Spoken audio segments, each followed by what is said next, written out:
सौराष्ट्रदेशे विशदेति रम्ये ज्योतिर्मयं चन्द्रकलावतंसं भक्तप्रदानाय कृपावतीर्णं तं सोमनाथं शरणं प्रपद्ये।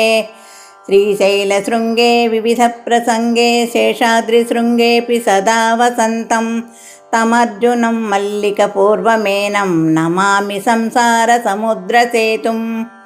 अवन्तिकायां विहितावतारं मुक्तिप्रदानाय च सज्जनानाम् अकालमृत्योः परिरक्षणार्थं वन्दे महाकालमहासुरेशम्।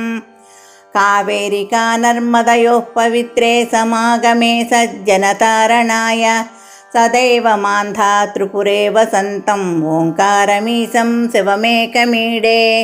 पूर्वोत्तरे प्रज्वलिकानिधाने सदा वसन्तं गिरिजासमेतं सुरासुराराधितपादपद्मं श्रीवैद्यनाथं तमहं नमामि।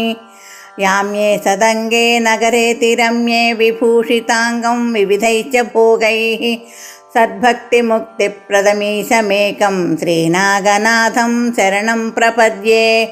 महाद्रिपार्श्वे च तटे रमन्तं सम्पूज्यमानं सततं मुनीन्द्रैः सुरासुरैर्यक्षमहोरगाद्यैः केदारमीशं शिवमेकमीडे।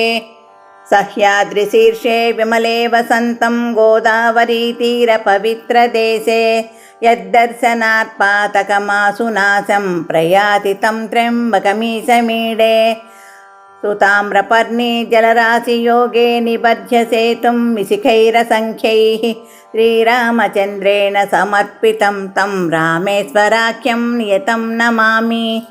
यं डाकिनी चाकिनीका समाजे निषेव्यमाणं पिशितासनैश्च सदैव भीमादिपदप्रसिद्धं तं शङ्करं भक्तहितं नमामि। सानन्दमानन्दवने वसन्तम् आनन्दकन्दं हतपापवृन्दं वाराणसीनाथमनाथनाथं श्रीविश्वनाथं शरणं प्रपद्ये।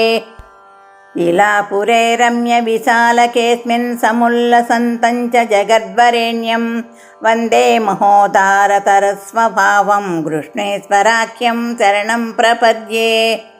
ज्योतिर्मयद्वादशलिङ्गकानां शिवात्मनां प्रोक्तमिदं क्रमेण स्तोत्रं पठित्वा मनुज्योतिभक्त्या फलं तदालोक्य निजं भजेच्च इति 12 ज्योतिर्लिङ्गस्तोत्रं सम्पूर्णम्।